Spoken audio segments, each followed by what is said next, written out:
నచ్చింది కాబట్టి ఆ సినిమా ఆడింది, నచ్చలేదు కాబట్టి వాన దెబ్బతింది. ఈ ఆశయ సాధన, ఆశయ పరివర్తన, ఆశయ కోరుకోవటం, ఈ మూడింటిని అయిన తర్వాత అసలు కథకి ఒక భూమిక ఉంటుందండి. స్ట్రక్చర్ ఆఫ్ ది స్టోరీ భూమిక అంటారు. దాన్ని ఆంగ్లంలో ఏమంటారంటే పారాడైమ్ అంటారు.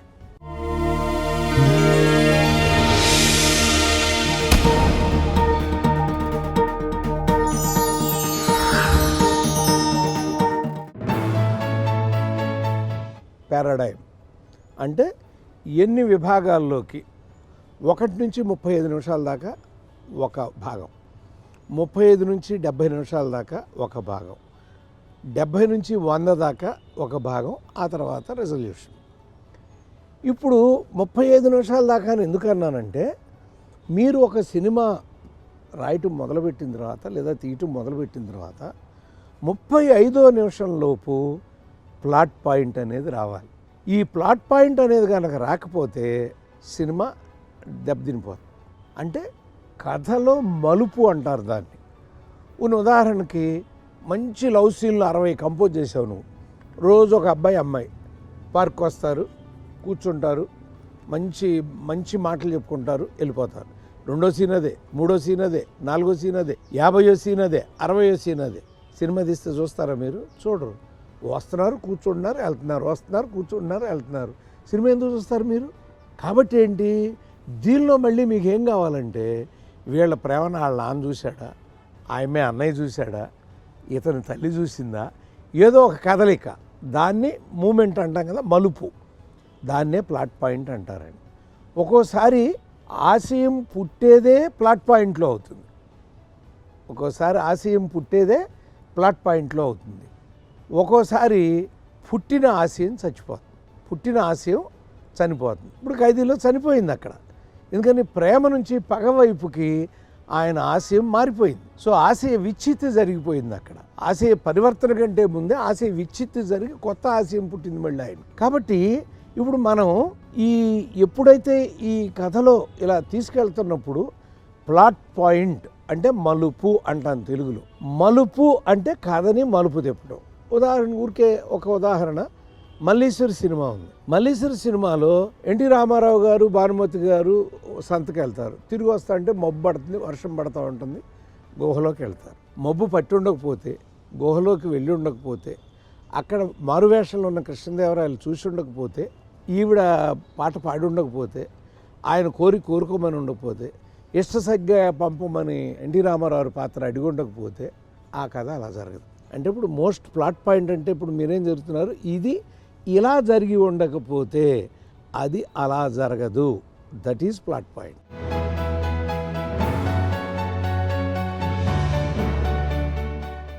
నా జీవితంలో మొట్టమొదటి మీకు చెప్పాను నేను, అడిసిమిల్లి శేషరావు గారు నువ్వు సినిమాలకు పనికి వస్తావు అనే మాట అని ఉండకపోతే నేను ఒక ప్రిన్సిపల్గా రిటైర్ అయిపోయి ఉండేవాడిని, నా జీవితం ఎక్కడో ఉండేది, మీ ఎవరు చూసేవారు కదా నన్ను. ఆ ప్లాట్ పాయింట్ అంటే మలుపు తిరిగింది అక్కడ.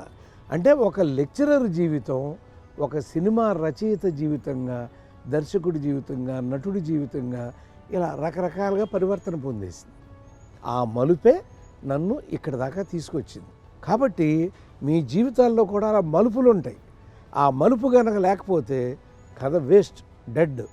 ప్లాట్ పాయింట్ అనేది ఒక రకంగా చాలా అద్భుతమైంది. అప్పుడే అసలు మంచి సంఘర్షణ మొదలవుతుంది పాత్రలో. సంఘర్షణ is soul of the story. పోట్లాట లేకపోతే సీన్ ఎందుకు చూడబుద్ధి అవుతుంది? వాళ్ళిద్దరూ అలా కూర్చుంటారు, చక్కగా మాట్లాడుకుంటే, పాట పని లేచి కొడితే ఇంట్రెస్ట్ వస్తుంది, నీకు చూడబుద్ధి అవుతుంది. So this is plot point. ఇది కంపల్సరీగా 35వ నిమిషంలోపు వచ్చి తీరాలి. 35వ నిమిషంలోపు వచ్చి తీరాలి. లేకపోతే నీ సినిమా ఏంట్రా, కథ కదలదేంట్రా, మీ ఇసుగుపడుతుందిరా అని. అది అలాంటప్పుడు ఎలా ఉంటుందంటే, రామనాయుడు గారు ఒకసారి మేము సినిమా దానికి వెళ్ళాం, ఈ సినిమా పోయిందయ్యా అన్నాడు.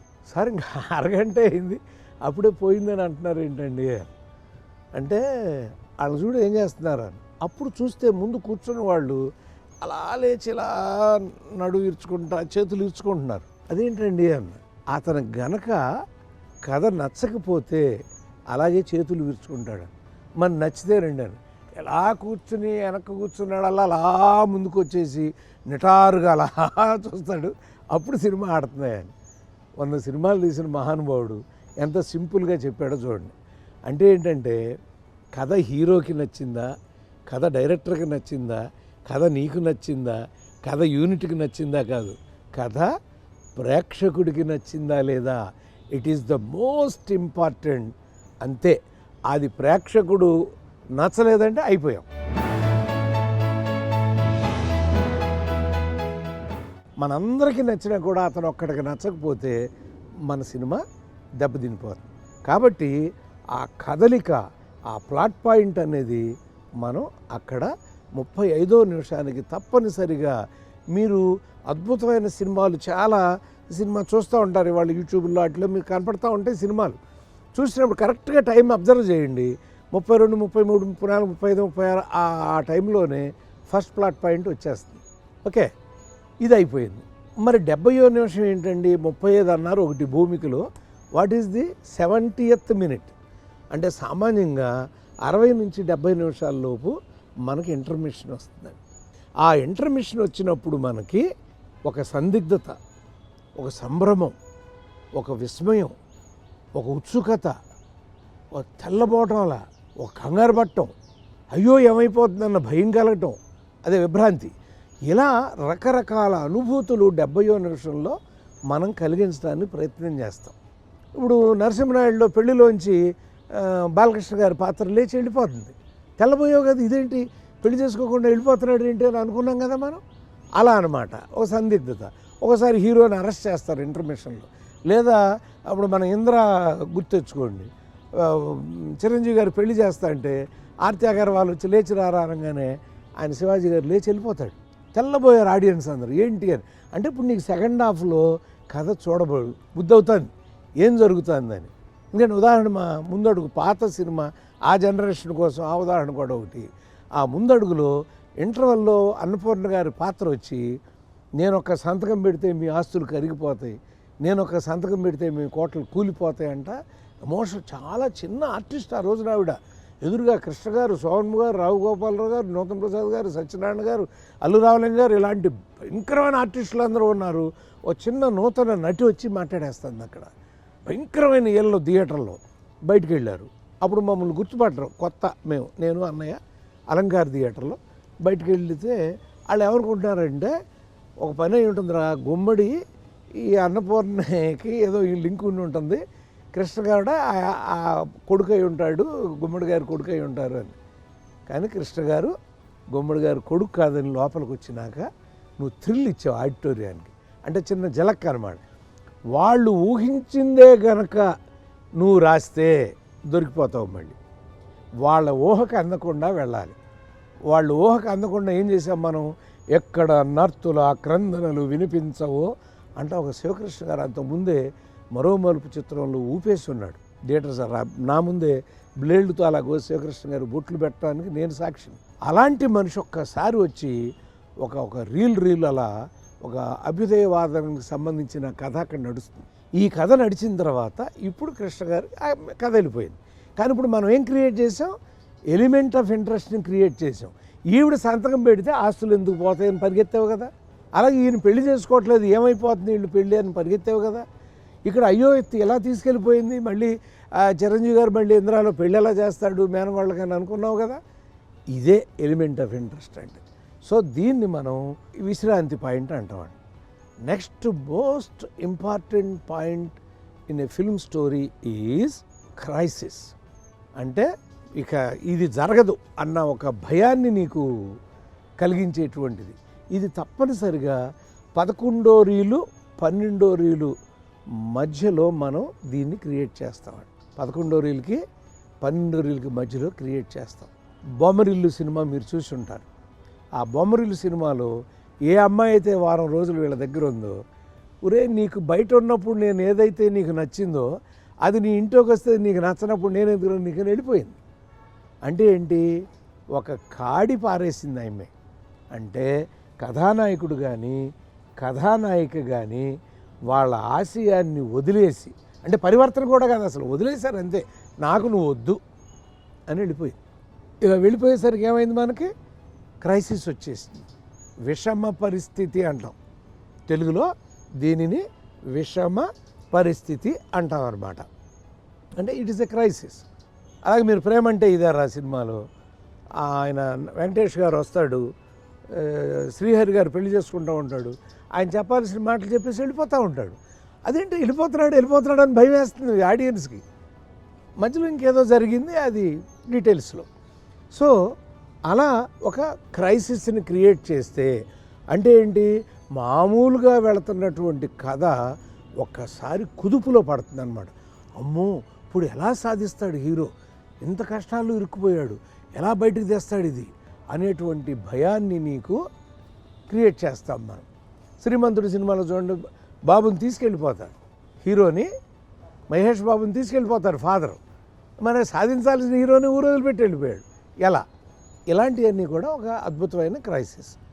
ఇక్కడి నుంచి మనకి పతాక సన్నివేశం మొదలవుతుంది. ఇక 13-14 ఏళ్లలో పతాక సన్నివేశం అంటే లాస్ట్ సీక్వెన్స్ అన్నమాట. అది ఆ లాస్ట్ సీక్వెన్స్ మనకి స్టార్ట్ అయ్యి ఇట్ విల్ రన్ టువర్డ్స్ రెజల్యూషన్ని మనం తెలుగులో ఏమంటామంటే ఫలప్రాప్తి అంటాం. అంటే నువ్వు ఏ ఫలాన్ని అయితే కోరుకున్నావో ఆ ఫలం నీకు లభించటాన్ని ఫలప్రాప్తి అంటాం అన్నమాట. ఈ ఫలప్రాప్తి వస్తే ఒక అద్భుతమైనటువంటి రిజల్ట్ని మీరు పొందుతారు. అంటే ఏంటి, రాముడు సింహాసనం మీద కూర్చోబోయాడు, ఆయన్ని తీసుకెళ్ళిపోయారు, రామాయణం అంతా జరిగింది. లాస్ట్ షాట్ ఏం చూస్తున్నాం, మళ్ళీ మనం రాముడికి పట్టాభిషేకం జరుగుతుంది, ఆయన కూర్చున్నాడు, నువ్వు హ్యాపీగా థియేటర్లోంచి బయటికి వెళ్ళిపోయావు. సో అది ఫలప్రాప్తి అంటే రెజల్యూషన్. అయితే ముగింపులు 5 రకాలుగా ఉంటాయి. ఈ పతాక సన్నివేశాల్లో క్లైమాక్స్లు 5 రకాలుగా ఉంటుంది, యాంటీ క్లైమాక్స్ అనేది కూడా ఒకటి ఉంటుంది. సో మనం ఇప్పుడు ఒక్కసారి ఆలోచించుకుంటే కథాబీజం, కథాంశం, కథా విస్తరణ, ఇన్సిడెంట్, కాన్ఫ్లిక్ట్, సీన్, సన్నివేశము, ప్లాట్ పాయింట్, సందిగ్ధత, విషమ పరిస్థితి, పతాక సన్నివేశము, ముగింపు. అంటే ఈ మెయిన్ ఈ హెడ్డింగ్స్లన్నిటిలోకి మనం ఎంటర్ అయిపోయాం. సో కథ పూర్తయిందండి. మరి what is screen play? Sir మీరు కథ గురించి చెప్పారు, వాట్ ఈజ్ స్క్రీన్ ప్లే? ఇది ఇంకో క్లాస్. చిత్రానువాదానికి స్క్రీన్ ప్లేకి సంబంధం ఏంటి అంటే, కాగితం మీద నేను ఒక సీన్ రాశా, లెఫ్ట్ సైడు యాక్షన్ రాశా, రైట్ సైడ్ డైలాగ్ రాశా. ఈ అక్షరాలన్నీ వెండి తెర మీదకి బొమ్మలుగా మారిపోయినాయి.